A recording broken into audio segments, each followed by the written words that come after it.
So, this is our 10th lecture on the topic, that is chapter number 9, Current Electricity of 12th Science of Maharashtra Board. And in today's lecture, we are discussing the concept called moving coil galvanometer, its construction, working and some numericals on it. पण आता या ठिकाणी या पॉईंटबद्दल लक्षात घ्या. This part is not given in the book, but for information it is necessary. आता आपल्या पुस्तकामध्ये डायरेक्ट मुव्हिंग कॉईल गॅल्व्हनोमीटरचं कन्व्हर्शन ॲमीटरमध्ये आणि व्होल्टमीटर हा पार्ट घेतलेला आहे या करंट इलेक्ट्रिसिटी टॉपिकमध्ये. त्यामुळे हा जो पार्ट मी आज घेतोय हा आपल्या सिलेबसमध्ये नाही. Okay, it is not in syllabus. पण तुमच्या JEE आणि नीटसाठी हा महत्त्वाचा असल्यामुळे तो मला घेणे भाग होतं आणि म्हणून मी त्यासाठी हा खटाटोप करतोय. So this video is dedicated to all my dear students who are preparing for NEET and JEE exam. Okay, before moving to this moving coil galvanometer, some basic concept you must know. Okay, आता त्या basic concept कोणत्या आहेत त्या व्यवस्थित लक्षात ठेवा, कारण की त्यांचा वापर तुम्हाला करायचा आहे समोर या प्रिन्सिपलमध्ये पण आणि एक्झाम्पल सोडवताना पण. नीट आणि JEE जे एक्झाम्पल विचारले जातात त्यामध्ये या छोट्या छोट्या बेसिक कॉन्सेप्टचा वापर केला जातो आणि तुम्हाला कन्फ्यूज करण्याचं काम केलं जातं. म्हणून कॉन्सेप्ट क्लिअर करून घ्या, म्हणजे तुमचं कन्फ्युजन तुम्हाला टाळता येईल. ठीक आहे, बघा आता सगळ्यात पहिला पॉईंट. समजा ही मेटल वायर आहे, conducting wire, and the current flowing through this conducting wire is like this. म्हणजे क्लॉकवाईज करंट समजा त्या वायरमधनं चालला आहे. आता आपल्याला माहिती आहे, we know when current flows through the wire, the flowing current or moving charges produces magnetic field around them. त्या करंटमुळे त्या ठिकाणी मॅग्नेटिक फील्ड तयार होईल. आता जी मॅग्नेटिक फील्ड तयार होईल, साहजिकच आहे त्या मॅग्नेटिक फील्डला दोन पोल असतील, साऊथ पोल आणि नॉर्थ पोल. तर या कॉईलच्या इकडच्या साईडला म्हणजे आपल्याकडच्या साईडला साऊथ पोल तयार होईल त्या मॅग्नेटिक फील्डचा, आणि पलीकडच्या साईडला नॉर्थ पोल तयार होईल. पॉईंट व्यवस्थित लक्षात ठेवा. जर करंट क्लॉकवाईज गेला तर बघा यसची दोन टोकांना मी ॲरो दाखवले, तर क्लॉकवाईज झालं की नाही बरोबर.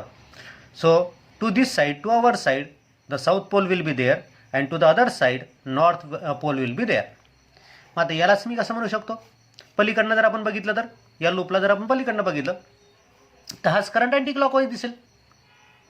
म्हणजे जर एखाद्या वायरमधनं एखाद्या लूपमधनं अँटी क्लॉकवाईज करंट जात असेल, सर्क्युलर कॉईल आहे समजा, त्या सर्क्युलर कॉईलमधनं समजा अँटी क्लॉकवाईज करंट जात असेल, तर जी मॅग्नेटिक फील्ड तयार होईल त्या मॅग्नेटिक फील्डचा नॉर्थ पोल आपल्याकडे असेल आणि साऊथ पोल पलीकडच्या साईडला असेल.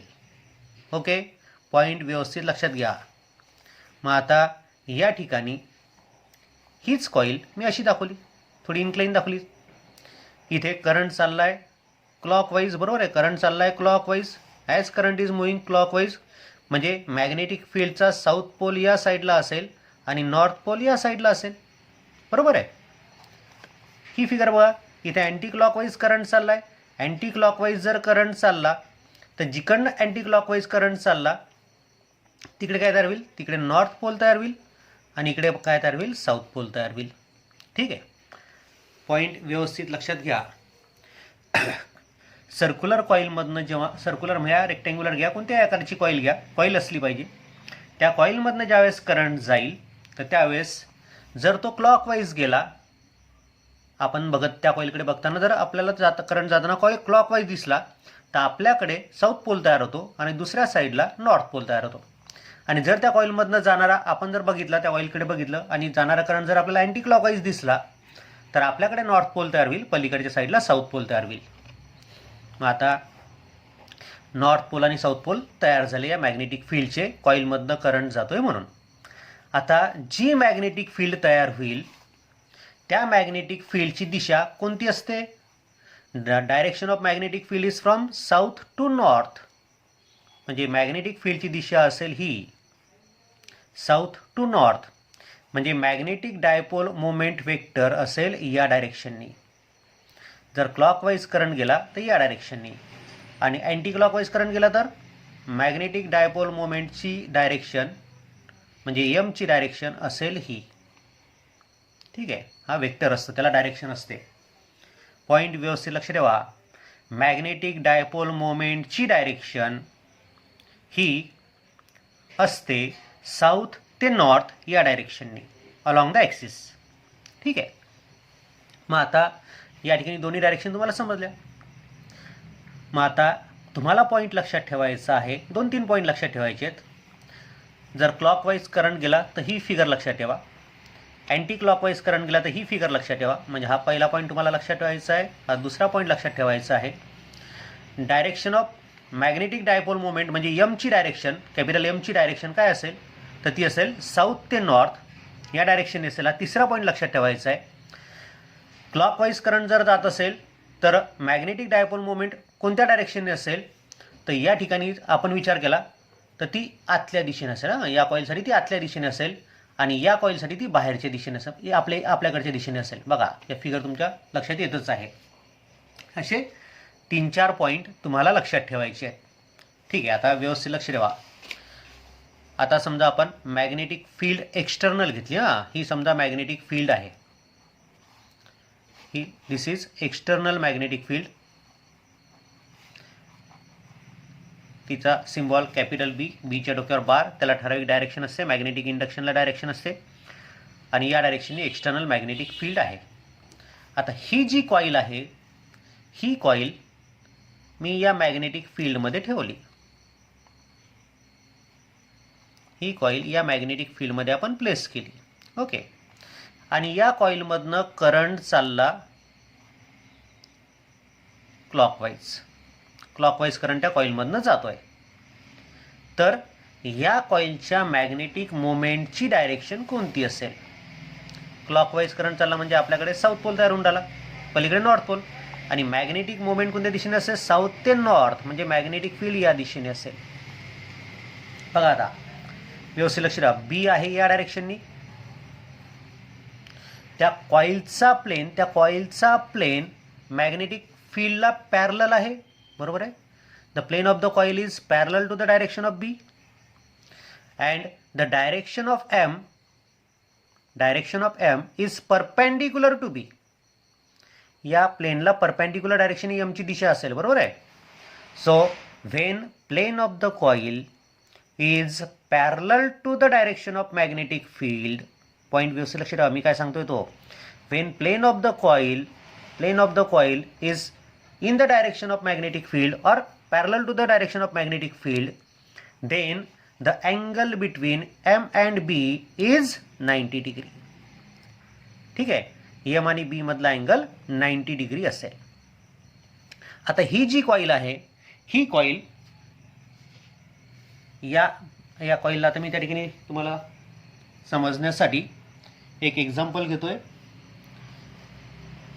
हा फोन म्हणजे आपली कॉईल, ठीक आहे, आणि मॅग्नेटिक फील्ड या डायरेक्शनने, आडव्या डायरेक्शनने मॅग्नेटिक फील्ड आहे आणि ही कॉईल आहे.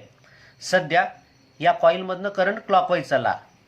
ठीक आहे, या कॉईलमधनं करंट क्लॉकवाईज, मोबाईलचा प्लेन म्हणजे कॉईलचा प्लेन, मॅग्नेटिक फील्ड या डायरेक्शनने.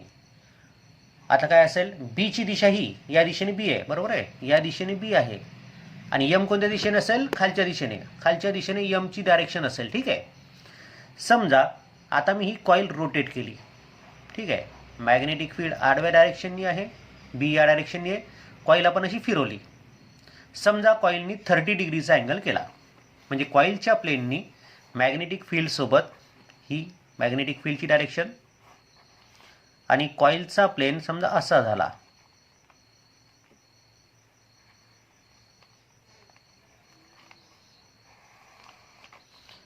हा जो प्लेन आहे कॉईलचा, हा जो प्लेन आहे या डायरेक्शननी आहे, म्हणजे या मॅग्नेटिक फील्डसोबत त्यांनी समजा 30चा अँगल केला. कॉईल जर रोटेट झाली तर यम पण रोटेट होईल, यम या डायरेक्शनने जाईल. मग आता या ठिकाणी यम मध्ये आणि बी मध्ये, हा बीची दिशा ही आणि यमची दिशा ही, सांगा किती अँगल असेल? कॉईल जर 30 डिग्री रोटेट झाली तर यम आणि बी मध्ये अँगल असेल 60 म्हणा, किंवा 90 + 30 म्हणा, 120 म्हणा. ठीक आहे, कॉईल जर 30 डिग्री रोटेट झाली तर यम आणि बी मधला अँगल 60 होईल. कॉईल जर 60 डिग्री रोटेट झाली तर इफ दिस अँगल बिकम 60 तर काय होईल, तर त्या ठिकाणी यम आणि बी मधला अँगल किती होईल, 30 आहे की नाही. म्हणून मग हा जो अँगल आहे त्याला मी थिटा म्हणतो. हा 0 केव्हा असेल, when plane of the coil is, theta 0 केव्हा म्हणता येईल मला,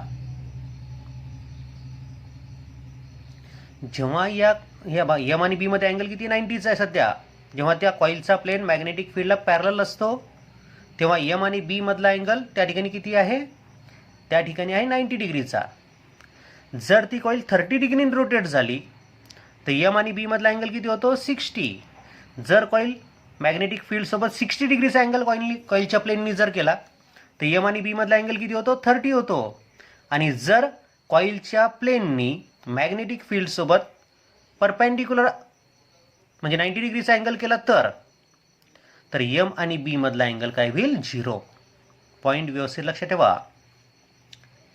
Wien the angle between plane of the coil and direction of magnetic field, plane of the coil and direction of magnetic field is 90 degree. इथे दाखवता येईल मला बघा. समजा मॅग्नेटिक फील्ड याच दिशेने आहे आणि प्लेन ऑफ द कॉईल पण त्यालाच परपेंडिक्युलर डायरेक्शननी आहे, तर यमची डायरेक्शन आणि बीची डायरेक्शन काय ते सेम आहे की नाही. सो पॉईंट व्यवस्थित लक्षात ठेवा. जर प्लेन ऑफ द कॉईल आणि डायरेक्शन ऑफ मॅग्नेटिक फील्ड या एकमेकांना परपेंडिक्युलर असतील तर तुम्हाला यम आणि बी मधला अँगल 0 घ्यायचा आहे. ओके. आणि जर प्लेन ऑफ द कॉईल आणि मॅग्नेटिक फील्ड यांची दिशा एकच असेल, म्हणजे plane of the coil is parallel to the direction of magnetic field असेल तर थिटा किती घ्यायचा आहे, 90 डिग्री घ्यायचा आहे.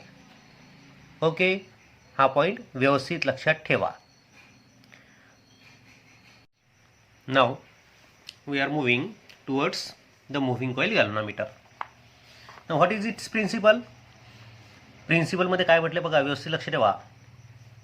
whenever a current carrying coil is suspended or pivoted freely in a radial magnetic field, in a radial magnetic field, या radialचा अर्थ काय होतो, along the radius, then it experiences maximum torque which will try to deflect the coil.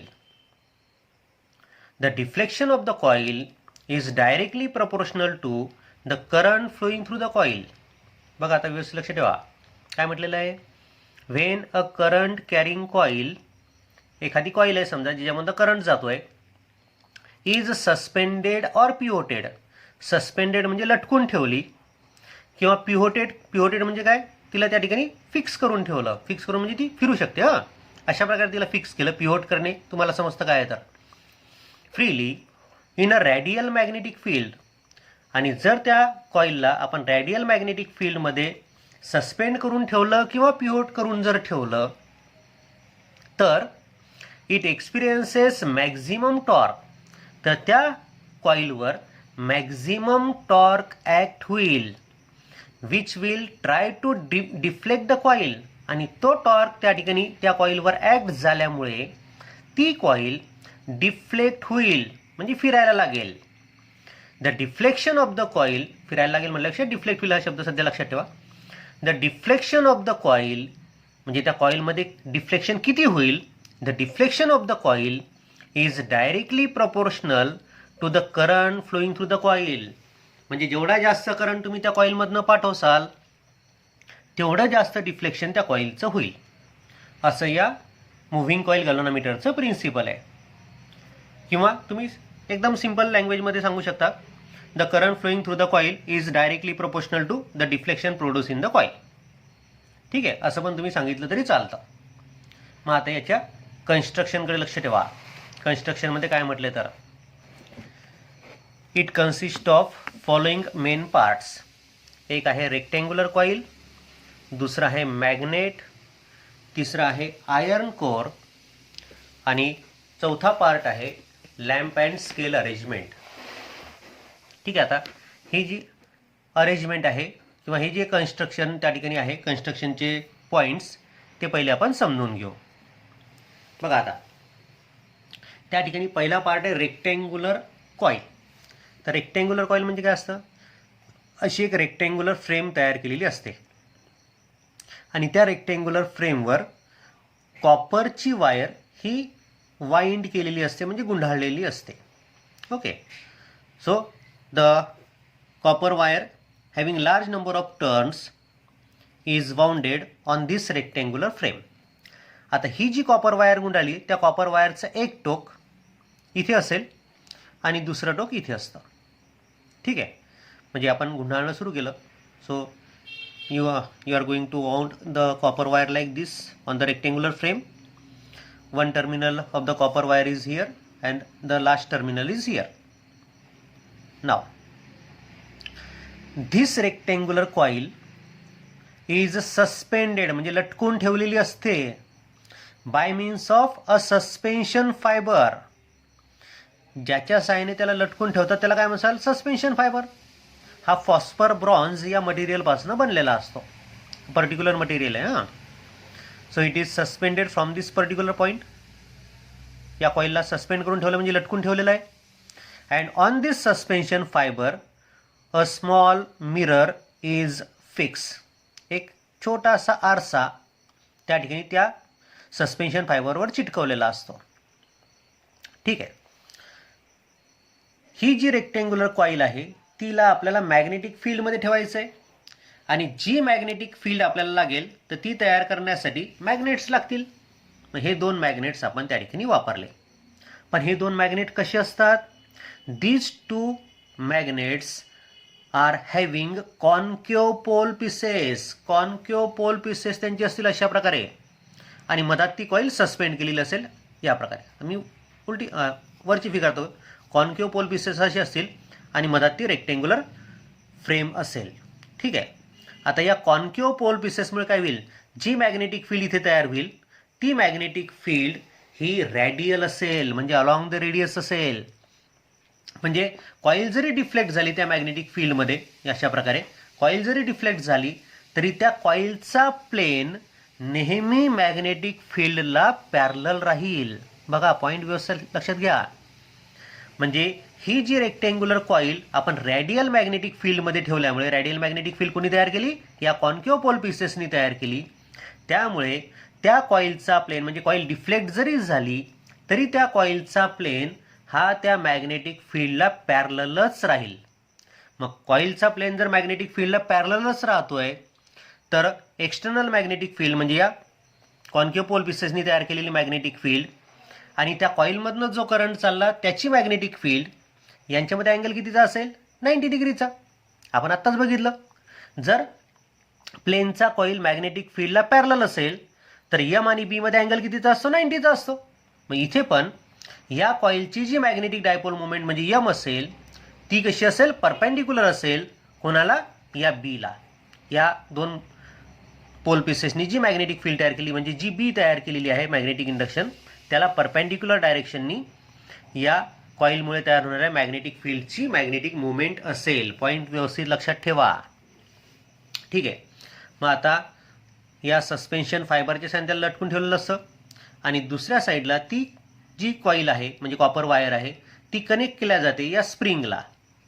ठीक आहे, मग आता ज्यावेळेस ही coil deflect होईल, ही कॉईल ज्यावेळेस डिफ्लेक्ट होईल तर त्यावेळेस हा सस्पेन्शन फायबर पण ट्विस्ट होईल आणि हा स्प्रिंग पण ट्विस्ट होईल. त्याच्यामुळे काय होईल, मग ते पिळल्या जातील, दे विल गेट ट्विस्टेड. ते जर ट्विस्ट झाले तर ते काय करतील, परत ओरिजिनल ठिकाणी येण्याचा प्रयत्न करतील. म्हणजे त्या कॉईल, ती जी कॉईल डिफ्लेक्ट झाली होती त्या डिफ्लेक्ट झालेल्या कॉईलला परत ओरिजिनल ठिकाणी आणण्याचा प्रयत्न करेल. कोण प्रयत्न करेल, हा सस्पेन्शन फायबर आणि ही कॉईल. पॉईंट व्यवस्थित लक्षात ठेवा. म्हणजे ती कॉईल जी डिफ्लेक्ट होईल त्या ठिकाणी डिफ्लेक्टिंग टॉर्कमुळे ती डिफ्लेक्ट होईल. तर हा जो सस्पेन्शन फायबर आहे आणि हा जो स्प्रिंग आहे हा त्या ठिकाणी रिस्टोरिंग टॉर्क तयार करतील आणि रिस्टोरिंग टॉर्क काय करेल, त्या डिफ्लेक्ट झालेल्या कॉईलला पुन्हा परत आणण्यासाठी प्रयत्न करेल. ठीक आहे, आता बघा आपण आपल्याला या कॉईलमधनं करंट पाठवायचा आहे. तो करंट मी असा पाठवला, पहा हा करंट आला, या सस्पेन्शन फायबरमधनं गेला. सस्पेन्शन फायबर हा कंडक्टिंग मटेरियलपासून बनलेला आहे. फॉस्फर ब्रॉन्झ हे कंडक्टिंग मटेरियल आहे. ह्या कॉईलमध्ये तो करंट फिरला आणि या कॉईलमधनं तो करंट बाहेर पडला, या स्प्रिंगमधनं तो बाहेर पडला आणि इकडे तो आला. म्हणजे करंट इकडनं येतोय, या कॉईलमध्ये फिरतोय आणि इकडे बाहेर निघतोय. या करंटमुळे आता कॉईलमधनं करंट जाईल, कॉईलमधनं करंट गेला की या कॉईलच्या भोवती त्या कॉईलची मॅग्नेटिक फील्ड तयार होईल की ज्या मॅग्नेटिक फील्डची दिशा, आता रॅडियल मॅग्नेटिक फील्ड आहे की नाही आपण अप्लाय केली, ही या मॅग्नेटची मॅग्नेटिक फील्ड रॅडियल आहे आणि कॉईलमधनं जो करंट तयार झाला त्या करंटमुळे जी मॅग्नेटिक फील्ड तयार झाली ती कशी असेल, याला परपेंडिक्युलर. म्हणजे बी आणि एमची डायरेक्शन एकमेकांना परपेंडिक्युलर असल्यामुळे या कॉईलवर टॉर्क ॲक्ट होईल आणि तो जो टॉर्क आहे तो टॉर्क नेमका किती असेल, तर तो टॉर्क असतो M cross B. Torque is a vector, magnetic dipole moment is a vector and magnetic induction is also vector. So this is the cross product between these two. आणि असं जर असेल तर क्रॉस प्रॉडक्टची मॅग्नेट्यूड एवढी असते M बी sine theta. आठवते ना तुम्हाला, स्केलर वेक्टर तुम्ही स्टडी केलेला आहे. थिटा काय आहे, theta is angle between M and B. ठीक आहे. So this is the deflecting torque acting on the coil when the coil is placed in a radial magnetic field of induction B. आता इथे लक्ष ठेवा, M म्हणजेच number of turns of the coil into current flowing through the coil into area of the coil. Magnetic dipole moment त्या कॉइलची किती असते, तर ती असते NIA एवढी इंटू बी. आता बघा डिफ्लेक्टिंग टॉर्क NIAB. आता हा साइन थिटा, थिटा काय, theta is angle between M and B. आता आपण जो मुव्हिंग कॉईल गॅल्व्हनोमीटर बघतोय तर त्यामध्ये एम आणि बी मध्ये अँगल किती असतो परमनंटली 90 डिग्रीचा. का बरं, कारण की मॅग्नेटिक फील्ड कशी रॅडियल आहे. म्हणजे कॉईल डिफ्लेक्ट जरी झाली तरी त्या कॉईलचा प्लेन आणि मॅग्नेटिक फील्ड एकाच दिशेने असतील. एक्सटर्नल मॅग्नेटिक फील्ड आणि कॉईलचा प्लेन एकाच दिशेने असेल म्हणजे एम आणि बी मधला अँगल 90चा असेल आणि साइन 90ची व्हॅल्यू किती असते 1.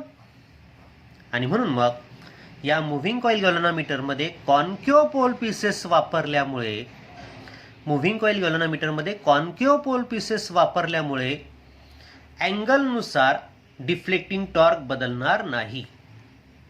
डिफ्लेक्टिंग टॉर्क हा कॉन्स्टंट ॲक्ट होत राहील आणि किती असेल तो NIAB एवढा असेल. व्यवस्थित लक्षात ठेवा. ठीक आहे. हा एक पॉईंट आपल्याला लक्षात ठेवायचा आहे. हे झालं त्याची कन्स्ट्रक्शन डायग्राम. आलं लक्षात. आता इथे हा एक कोर वापरला आहे. कोर हा सॉफ्ट आयर्नपासून बनलेला असतो. हा मॅग्नेटिक मटेरियलपासून बनलेला आहे आणि मॅग्नेटिक मटेरियलची प्रॉपर्टी काय असते, त्याच्यामध्ये जास्त मॅग्नेटिक लाईन ऑफ फोर्सेस जातात आणि म्हणून मग मॅग्नेटिक लाईन ऑफ फोर्सेसची संख्या वाढवण्यासाठी किंवा त्याचं कॉन्सन्ट्रेशन वाढवण्यासाठी या कोअरचा वापर केलेला असतो. ठीक आहे. मग आता हे जे सगळे पॉईंट आपण बघितले तेच आपण आता नोट्सच्या फॉर्ममध्ये बघतोय. So it consist of following main parts. First one is rectangular coil. आता रेक्टेंग्युलर कॉईल कशी असते, तर it consist of large number of turns of thin insulated copper wire wound on a rectangular frame.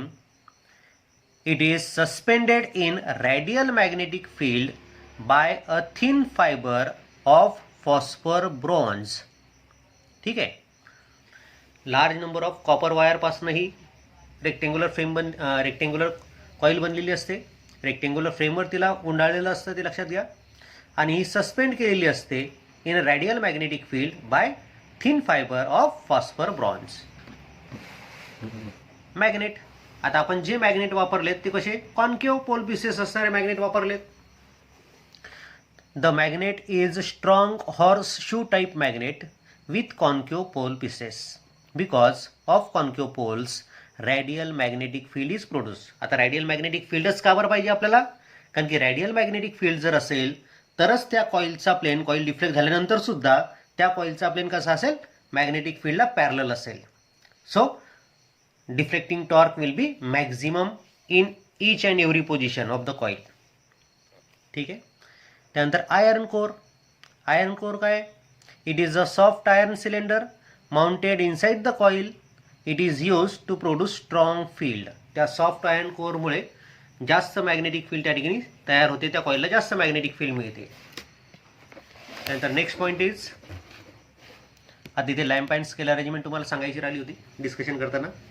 हा जो mirror लावलेला आहे, ह्या मिररवर 1 metre अंतरावर इथे एक स्टँड ठेवलेला असतो. ठीक आहे. त्या स्टँडच्या बेसला एक फोकसिंग लाईट असतो. हा लाईट पडतो या मिररवर आणि मिररपासून जो लाईट रिफ्लेक्ट होतो तो इथे या स्केलवर पडतो. इथे स्केल असते, तो रिफ्लेक्ट झालेला लाईट या स्केलवर पडतो. जेव्हा याच्यामधनं करंट जात नसतो तेव्हा तो रिफ्लेक्टेड लाईट बरोबर 0वर असतो. आता आपण काय केलं, करंट पाठवला या कॉईलमधनं. या कॉईलमधनं करंट पाठवला की या एक्सटर्नल मॅग्नेटिक फील्डमुळे ती कॉईल डिफ्लेक्ट होते. कॉईल डिफ्लेक्ट झाली की हा मिरर डिफ्लेक्ट होईल. मिरर जर डिफ्लेक्ट झाला तर हा जो रिफ्लेक्टेड लाईटचा स्पॉट आहे तो शिफ्ट होईल. हे अंतर आपल्याला मोजता येतं. हे अंतर आपल्याला मोजता येतं. हे अंतर किती आहे? 1 मीटर. हे अंतर 1 मीटर आहे. हे अंतर तुम्हाला मोजता येतं, तर तुम्हाला हा अँगल शोधता येतो. दिस अँगल यू कॅन डिटरमाइन. ठीक आहे. तो अँगल वेगळा आहे आता. हां, मग आता इथे आपण लॅम्पचा वापर केला आहे फोकस टाकण्यासाठी आणि ही स्केल वापरली आहे ती डिफ्लेक्शन मोजण्यासाठी रिफ्लेक्टेड बीमचं. आणि म्हणून मग याला लॅम्प अँड स्केल अरेंजमेंट असं म्हटलं जातं.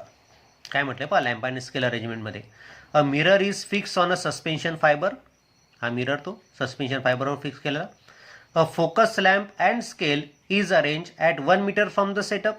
1 मीटर अंतरावरती अरेंजमेंट केलेली असते. Light is focus on the mirror and the deflection is recorded on the scale. आपण तो लाईट त्या मिररवर फोकस करायचा आणि नंतर किती डिफ्लेक्शन होतं आहे त्या लाईटचं ओरिजिनल म्हणजे 0 पोझिशनपासनं ते डिफ्लेक्शन रेकॉर्ड करायचं. तेवढं डिफ्लेक्शन म्हणजे तो थिटा असेल. कोणी केलेला? कॉईलनी केलेला. कोणाशी? मॅग्नेटिक फील्डशी. हां, जेवढ्या अँगलनी कॉईल डिफ्लेक्ट होईल तेवढाच अँगल हा असेल, आहे की नाही?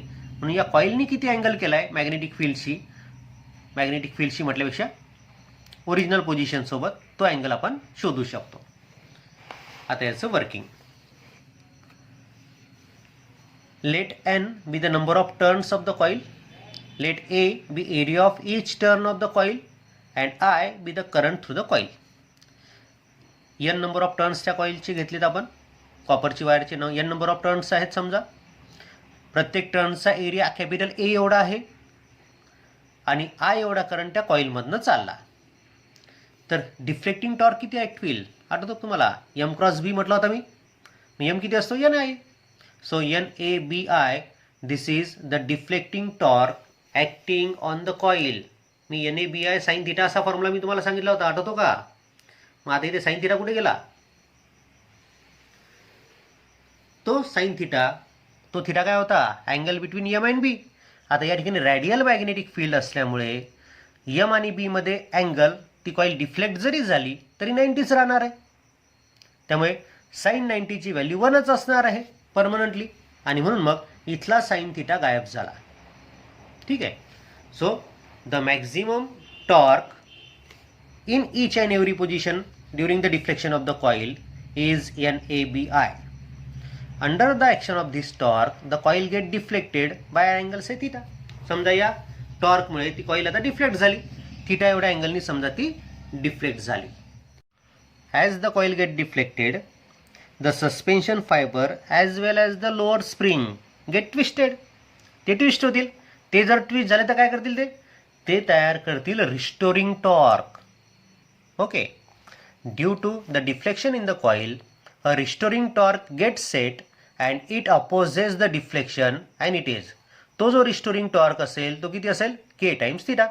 जेवढं डिफ्लेक्शन जास्त होईल तेवढा तो रिस्टोरिंग टॉर्क जास्त तयार होईल. So that's why it is directly proportional to theta. So restoring torque is K theta, where K is called restoring torque per unit twist. हा लक्षात ठेवा, restoring torque per unit twist और twist constant पण याला म्हटलं जातं. दोन्ही शब्द व्यवस्थित लक्षात ठेवा. आता साहजिकच आहे, कॉईल मधनं करंट चालला, करंट गेल्यामुळे ती कॉईल डिफ्लेक्ट होत आहे. डिफ्लेक्ट होत असतानाच या डिफ्लेक्शनला अपोज करण्याचं काम कोण करून राहिलं? Restoring torque. आणि एका पर्टिक्युलर इन्स्टंटला असं होईल की डिफ्लेक्टिंग टॉर्क आणि रिस्टोरिंग टॉर्क दोन्ही सारखे होतील. When this restoring torque becomes equal to deflecting torque, the coil comes to rest at a particular position. ती कॉईल एका पोझिशनला येऊन थांबेल. So at that position the condition is deflecting torque is equal to restoring torque. Deflecting torque is NABI and restoring torque is K theta. So you will get I is equal to K upon NAB into theta. K is constant of proportionality बरोबर आहे. N is number of turns ते पण fix आहे कॉइलचे. A म्हणजे area of each turn of the coil तो पण constant आहे. B म्हणजे magnetic field, radial magnetic field आपण मॅग्नेटनी तयार केली ती पण कॉन्स्टंट आहे. म्हणजे के पण कॉन्स्टंट आहे, एन पण कॉन्स्टंट आहे, ए पण कॉन्स्टंट आहे, बी पण कॉन्स्टंट आहे. All these are constant. So I is equal to constant times theta. So I is directly proportional to theta. Means current flowing through the coil is directly proportional to the deflection produce in the coil. So this proves the principle of working of moving coil suspended type galvanometer. Same working pivoted टाईपसाठी पण आहे. Same हेच working हेच, फक्त figure त्या पिव्होटेड टाईपची वेगळी असते. कन्स्ट्रक्शन थोडंसं वेगळं आहे पिव्होटेड टाईपचं. ठीक आहे. So this is all about moving coil galvanometer, its principle, construction, working. त्याची डायग्राम तर आपण काढलेलीच आहे. The formulae on this type are the deflecting torque acting on the coil of moving coil galvanometer. Deflecting torque किती असतो? ते M cross B आपल्याला माहिती आहे. M is NAI. N means number of turns of the coil. A means area of each turn of the coil. I is current flowing through the coil. And theta, theta is angle between M and B. M आणि B मधला angle तो असतो थिटा. ठीक आहे. When plane of the coil is parallel to the B, म्हणजे जेव्हा त्या कॉइलचा प्लेन एक्सटर्नल मॅग्नेटिक फील्डच्या दिशेने असेल और पॅरलल असेल तर थिटा किती घ्यायचा? 90 घ्यायचा. पॅरलल असताना थिटा 90 लक्षात घ्या. आणि जर परपेंडिक्युलर असेल म्हणजे त्या कॉइलचा प्लेन एक्सटर्नल मॅग्नेटिक फील्डला जर परपेंडिक्युलर असेल तर थिटा किती घ्यायचा? 0. हा पॉईंट व्यवस्थित लक्षात ठेवा. रिस्टोरिंग टॉर्क किती ॲक्ट होतो? The restoring torque is K times theta. The current through moving coil galvanometer हा फॉर्म्युला आपण बघितला. I is equal to K upon NAB into theta. ठीक आहे. या फॉर्म्युल्यांचा आपल्याला वापर करायचा आहे आणि न्यूमेरिकल्स काही सॉल्व्ह करायचे आहेत. बघा पहिले numerical. A rectangular coil of effective area 0.05 metre square. त्या कॉईलचा इफेक्टिव्ह एरिया म्हणजे प्रत्येक टर्नचा एरिया 0.05 मीटर स्क्वेअर असं म्हटलं. आता इथे इफेक्टिव्ह शब्द वापरल्यामुळे टोटल एरिया दिला आहे म्हणजे number of turns into area हा आपल्याला 0.05 मीटर स्क्वेअर दिला आहे असा पण तुम्ही त्याचा अर्थ काढू शकता. ठीक आहे. Is suspended in a radial field of 0.01 weber per metre square. जी मॅग्नेटिक फील्ड आहे ती किती आहे? 0.01 वेबर पर मीटर स्क्वेअर म्हणजे capital B. If the torsional constant of a suspension fibre is 5 × 10⁻⁹ newton metre per degree. Torsional constant म्हणजेच काय असतो? तो के. केची व्हॅल्यू किती दिली आपल्याला? 5 × 10⁻⁹ newton metre per degree. Find the angle through which the coil rotates when current of 300 microampere is pass through it. किती अँगलनी ती कॉइल डिफ्लेक्ट होईल म्हणजे थिटा काढायचा आपल्याला. When current through the coil is 300 microampere. So 300 × 10⁻⁶ ampere. तर आता आपल्याला रेक्टँग्युलर कॉइल आपण मॅग्नेटिक फील्डमध्ये ठेवलेली आहे. तिच्यामधनं जाणारा करंट आणि तिचं डिफ्लेक्शन यांच्यामध्ये काय रिलेशन असतं? तर I is equal to K upon NAB times theta. आपल्याला थिटा शोधायचा आहे. So theta is equal to I into NAB upon K. I is 300 × 10⁻⁶. NA 0.05 दिलेला आहे. बी किती आहे? 0.01. K किती आहे? 5 × 10⁻⁹ सॉरी. सिम्प्लिफाय केलं तर आपल्याला मी इथं 300 × 10⁻⁻1 म्हणजे 30 degree. The second example. A rectangular coil in moving coil galvanometer has 50 turns. आता या रेक्टँग्युलर कॉईलमध्ये नंबर ऑफ टर्न्स तुम्हाला दिले आहेत. So N is 50. Each of length 5 centimetre and breadth 3 centimetre. प्रत्येक टर्नची लेंथ दिली आणि ब्रेथ दिली, त्याच्यावरून तुम्हाला प्रत्येक टर्नचा एरिया काढता येतो. एरिया काय असेल? Length into breadth. So length is 5 centimeter, means 0.05 meter, and breadth is 3 centimeter, so it is 0.03 meter, which is suspended in a radial magnetic field of 0.05 Weber per meter square. ज्या magnetic फील्डमध्ये ठेवली ती magnetic field किती आहे? 0.05 weber per metre square. So B is 0.05 weber per metre square. The twist constant of the suspension is 1.5 into 10⁻⁹ newton metre per degree, म्हणजेच K. So K is given 1.5 into 10⁻⁹ Newton meter per degree. Calculate the current through the coil which will deflect it through 30 degree. तुम्हाला current शोधायचा आहे की ज्या करंटमुळे ती coil 30 डिग्रीने deflect होईल. मग आता करंट आणि डिफ्लेक्शन मध्ये काय रिलेशन असतं? करंट आणि डिफ्लेक्शन मधलं रिलेशन आपल्याला माहिती आहे. I is equal to K/NAB times theta. Put the values. A च्या ऐवजी L into B घेतला आपण, व्हॅल्यूज टाकल्या. बघा सॉल्व केलं त्याला आपल्याला मिळतं 1.2 इंटू 10⁻⁵ एम्पियर. ठीक आहे. Third example. आता इथे मात्र तुम्हाला कॉन्सेप्ट वापरायचा आहे. ऑल इंडिया PMT 2015 मधलं एक्झाम्पल आहे. काय म्हटलं बा? A rectangular coil of length 0.12 meter and width 0.1 meter. Length आणि ब्रेथ तुम्हाला दिलेली आहे. Having 50 turns suspended vertically in a uniform magnetic field of strength 0.2 Weber per meter square.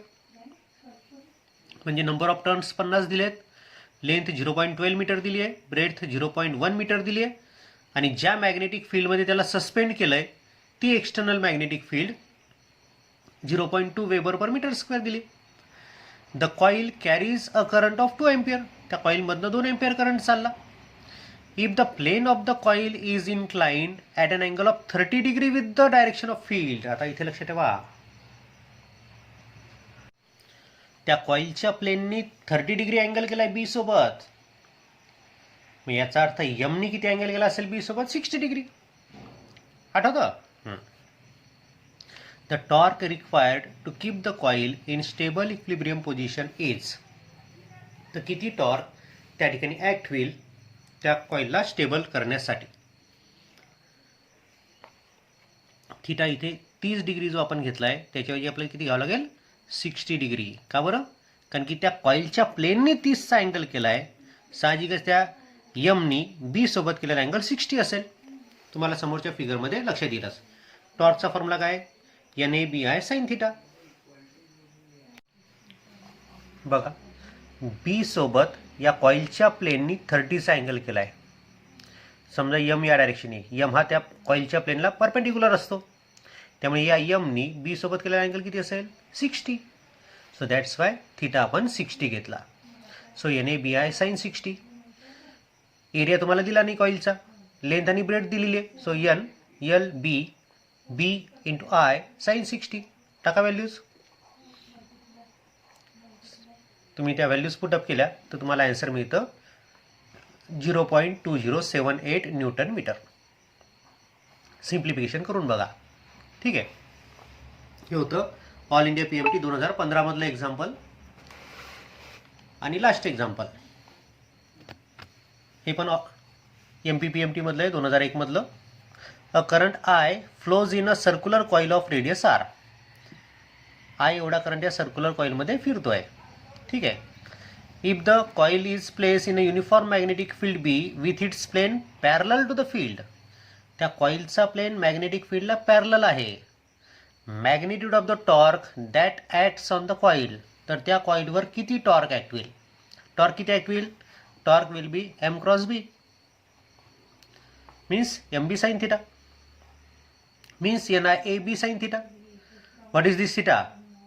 Theta is angle between M and B. M आणि B मध्ये angle किती आहे? कॉइलचा plain parallel आहे magnetic फील्डला, त्यामुळे M आणि B मधला अँगल किती असेल? 90 डिग्री असेल. म्हणून थीटा घेतला 90 डिग्री. एरिया सर्क्युलर कॉइलचा एरिया, त्या कॉइलची रेडियस R आहे, त्यामुळे एरिया किती असेल? πr². नंबर ऑफ टर्न्स कॉइलचे दिलेत का? नंबर ऑफ टर्न्स काही दिलेले नाही आहेत, त्यामुळे आपण नंबर ऑफ टर्न 1 घेतला.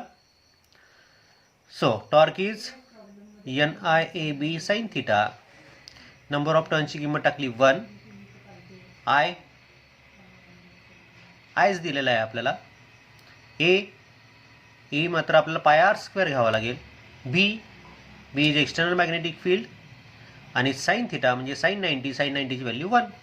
So the deflecting torque acting on the coil will be I pi R square B. हा MPPMT 2001 मधला क्वेश्चन. त्यामुळे तो कॉन्सेप्ट लक्षात येण्यासाठी म्हणजे टॉर्क कोणत्या टॉर्क किती ॲक्ट होईल आणि रेडियल मॅग्नेटिक फील्ड असेल तर टॉर्क कॉन्स्टंट का असेल, हे पॉईंट्स या ठिकाणी तुम्हाला क्लिअर करून घ्यायचे आहेत. ओके.